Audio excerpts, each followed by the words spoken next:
Subscribe करें और bell दबाएं ताकि कोई खबर रह न जाए।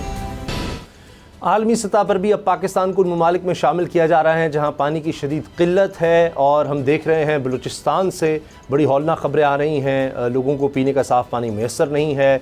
सिंध में भी बड़ी अजीब सूरत हाल है, खुश्क साली की कैफियत, और ख़ास तौर पर पंजाब की अगर बात करें, यहाँ चोलिस्तान में बहुत ही बुरा हाल है। रिपोर्ट्स भेजी जा रही हैं पंजाब हुकूमत को किया जाए। मैं देख रहा था मुख्तलिफ जगहों पर टैंकर्स की भी बात हो रही है, बलूचिस्तान में इस तरह से लोगों तक टैंकर्स पहुँचाए जा रहे हैं। लेकिन क्या ये मुस्तकिल हल है? कोई निज़ाम बनाना होगा कि टैंकर्स के थ्रू इतने दूर दराज इलाकों में पानी पहुंचाना, कोई निज़ाम, कोई पाइप्स का निज़ाम इस तरह का बनाना पड़ेगा। वहाँ पर कुछ छोटे डैम्स बनाने होंगे, कोई नहरें इस तरह की बनानी होंगी। क्या हल है? क्योंकि इस तरह हर साल फिर ये देखा जाएगा जब बारिशें नहीं होंगी तो इतनी बुरी सूरत हाल होगी।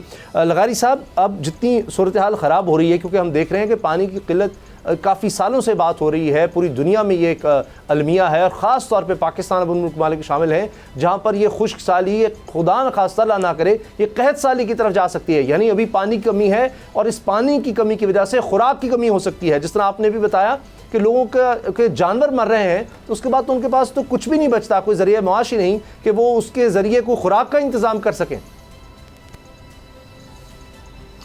देखिए, मैं आपसे अर्ज़ करता हूँ, मैंने ख़ुद जो जाकर देखा है पिछले हफ्ते, इस हफ्ते जब हमने यहाँ प्रोग्राम शुरू किया, पिछले हफ्ते उससे भी पहले मैं गया था हफ्ते एतवार के रोज़, और जुमे को रात को गया, और मैं एतवार को पीर को सुबह वापस आ गया था पिछले हफ्ते, इस हफ्ते नहीं। तो उस वक्त मैंने देखा था कि डेरा गाजी खान, राजनपुर, लिया, मुजफ्फरगढ़ में नहरें बंद पड़ी हुई हैं, और 2 फसलें अमलन तबाह हो चुकी हैं। मैं आपको बता रहा हूँ, ना चावल की काश्त हो रही है और ना कपास की काश्त हो रही है। इनको आप अपने इससे निकाल लें। गंदम वैसे ही आपकी 50% से कम हुई है, चूँकि खाद भी अभी नहीं थी, और लोगों को बर वक्त जो है पानी भी नहीं मिला। इन चीज़ों ने और ख़राब किया सूरत हाल को। और उसके आगे के इलाके जो हैं, उसके आगे के इलाकों में थल में, जहाँ आप चाह रहे थे कि हम 20 लाख एकड़ ज़मीन जो है यहाँ पर आबाद करें और लोगों की ज़मीनों पर कब्ज़ा करके सरकारी अफसरों को अलाट करें, वो ज़मीन, वो भी इलाके जो हैं अब पानी उस तरह से नहीं मिला है। अब नीचे आते हैं। सिंध की सूरत हाल ये है कि गुड्डू बैराज की दोनों तरफ की नहरें जो हैं वो बंद पड़ी हुई हैं, बलूचिस्तान को पानी नहीं जा रहा है। और इधर घोटकी डिस्ट्रिक्ट है जो लेफ़्ट को है गुड्डू बैराज के, वो खुश्क पड़ा हुआ है, और वहाँ पर नहरें नहीं चल रही हैं।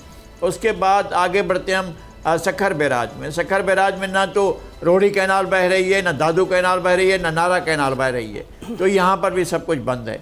अब आगे चलते हैं, यहाँ पर भी वो ना कपास और ना चावल। और उसके बाद आगे जाते हैं हम, वहाँ पहुँचते हैं कि जनाब वो कोटड़ी में डाउन स्ट्रीम में पानी इतना नहीं जा रहा है कि हमारा किंजर झील भर सके। आपको मैं इस खदशे का इजहार कर रहा हूँ कि K4 मनसूबा बना भी लें तो पानी नहीं होगा आपके पास। बना लें, आपकी मर्ज़ी है, लेकिन पानी आपके पास नहीं होगा कि किंजर में पानी नहीं है। आप किंजर के लिए जो पानी छोड़ते थे वो नहीं छोड़ पा रहे हैं। आप पानी लोगों के पीने के लिए नहीं है, फसलें तो रह गई एक तरफ। इससे क्या हो रहा है कि डिस्ट्रिक्ट हैदराबाद, उसके बाद आए डिस्ट्रिक्ट ठट्ठा, डिस्ट्रिक्ट सजावल, डिस्ट्रिक्ट बदीन, ये बहुत बुरी तरह से ड्राउट का शिकार हैं, और यहाँ पर लोगों की और मवेशियों की और फसलों की ज़िंदगियाँ महफूज नहीं हैं बिल्कुल। अच्छा, इस वक्त चोलिस्तान में ऐसी मौत आई हुई है कि जानवर जिस तरह से मर रहे हैं, और ख़ुद इंसानी जानों का ख़तरा है। कल जो है रात को कोई 12 बजे के बाद पता चला कि बिजनोट के करीब एक गांव है, और उस गांव के अंदर एक शख्स की 125 बकरियां एक दिन में, एक शख्स की 125 बकरियां एक दिन में जो हैं वो हलाक हुई हैं, और उसके घर में पानी का बंदोबस्त शायद अब तक भी नहीं किया जा सका है। तो क्या करेंगे लोग? ना पानी डिरावर में है, डिरावर में थोड़ा सा पानी आता था, लाइनें जो हैं वो कट गई, उनके रिपेयर नहीं किया गया। ये तो हो सकता था ना कि लाइनें रिपेयर करते, और ये पानी ही जिंदगी है। उसके बाद दुनिया में ये है कुदरती तालाब खुश्क हो चुके हैं। सही, और इन इलाकों में तो खास तौर पर तालाब जो हैं वो खुश्क हुए पड़े। बिल्कुल सही लगा साहब। उम्मीद करते हैं कि इस पर जल्दी काम किया बुनियादों पर। कुछ जगहों पर जिस तरह मैंने अर्ज़ किया कि टैंकर पहुँचाए जा रहे हैं, लेकिन ये सब नाकाफ़ी है। इसका कोई मुस्तकिल हल ज़रूर तलाश करना होगा। आरफीन नामा में हम बात करेंगे, इमरान खान साहब ने अब एक नई जंग छेड़ दी है। नूर आरफीन, क्या लगता है आपको, अब जिस तरह से हम देख रहे हैं कि पूरी इस वक्त जो हुकूमत है उसमें कई जमातें हैं, लग ये रहा है कि वो हुकूमत में होते हुए बेबस हैं। जिस तरह इमरान खान साहब जब हुकूमत में थे तो अपोजिशन उस वक्त बड़ी बेबस नज़र आ रही थी, लेकिन जब इनको मौका मिला, हुकूमत मिली, तो अब भी वो बेबस नज़र आ रहे हैं और इमरान खान साहब ने अब एक नई जंग भी छेड़ दी। इसमें कोई दो राय नहीं। इमरान खान साहब ने बिल्कुल एक नई जंग एक नए अंदाज में छेड़ दी है।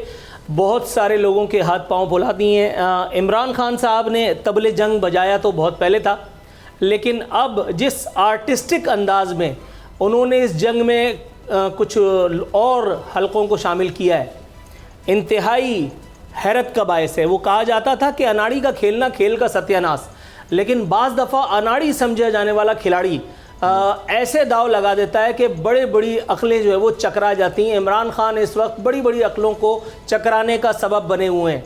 उन्होंने एक ऐसी सिचुएशन पैदा कर दी है कि फ़रीक़ मुखालिफ या फ़रीक़ सानी इस वक्त जायनमाज़ पकड़ करके और कोने में जा कर के अल्लाह ताला से, अल्लाह रसूल से दुआएं मांग रहा है कि या अल्लाह इस एक आदमी को कुछ मत होने देना, क्योंकि इसने इतना शोर शराबा कर दिया है कि अगर कुछ भी हुआ, नज़ला ज़ुकाम भी हुआ, तो भी इल्ज़ाम किसी न किसी के सर इंशाअल्लाह आ ही जाएगा। इमरान खान साहब ने जो किया है और जिसके साथ किया है, मुझे नाम लेने की ज़रूरत नहीं, सबको समझ में आ रहा है किसने किसके साथ क्या किया। इमरान खान साहब ने बिल्कुल दीवार से लगा दिया है उन लोगों को जो अब तक दूसरों को दीवार से लगाते और कभी ज़मीन के नीचे पहुंचाते नज़र आते थे।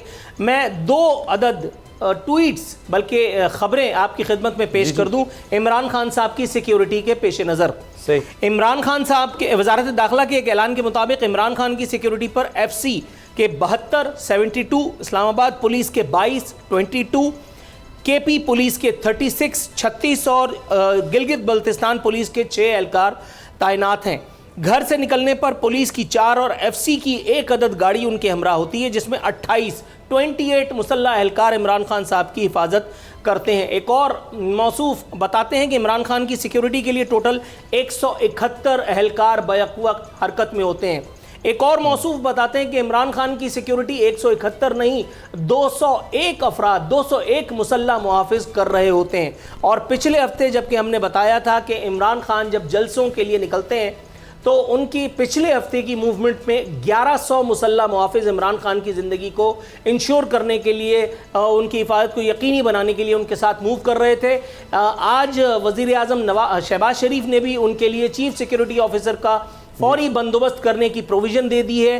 साथ ही साथ उनको जो FC और पुलिस के मज़ीद एहलकार मुहैया किए गए हैं उनकी तादाद आपकी खिदमत में मैं गोशगुजार कर चुका। इतनी सारी बातों के बावजूद इमरान खान साहब ने वो जो एक हरबा इस्तेमाल किया और तवातुर के साथ अब वो उसका इस्तेमाल कर रहे हैं। हर गुज़रते दिन के साथ, हर गुज़रते जलसे के साथ वो फ़रीक़ सानी या फ़रीक़ मुखालिफ पर अपने दबाव को बढ़ा रहे हैं और सामने बौखलाहट नज़र आ रही है।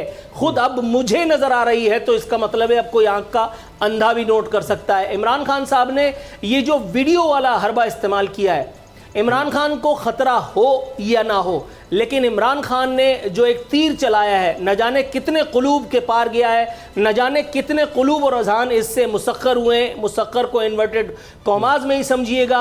इमरान खान हर गुजरते दिन के साथ अपना दबाव बढ़ा करके ये साबित कर रहे हैं कि वर्ल्ड कप जीतने वाला वो इमरान खान अब कोई गड़बड़, इन्वर्टेड कॉमास में गड़बड़ कह रहा हूं, कहीं खुदा न खास्ता गड़बड़ ही मत समझ लीजिएगा, लेकिन इमरान खान अब कोई गड़बड़ किसी न किसी के लिए क्रिएट करके ही रहेंगे। सही, लेकिन एक बात है कि अब तक फिर इमरान खान सच्चे ज़रूर कहा था कि अगर मुझे इस तरह निकाला तो मैं ज़्यादा ख़तरनाक हो जाऊंगा, तो वो तो नज़र आ रहा है। अब हुकूमत को भी इस चीज़ की मुझे लगता है कि काफ़ी हद तक समझ आ गई है।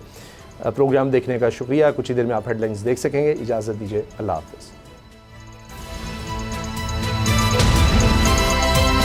अब पता चला। सब्सक्राइब करें और बेल दबाएं ताकि कोई खबर रह न जाए।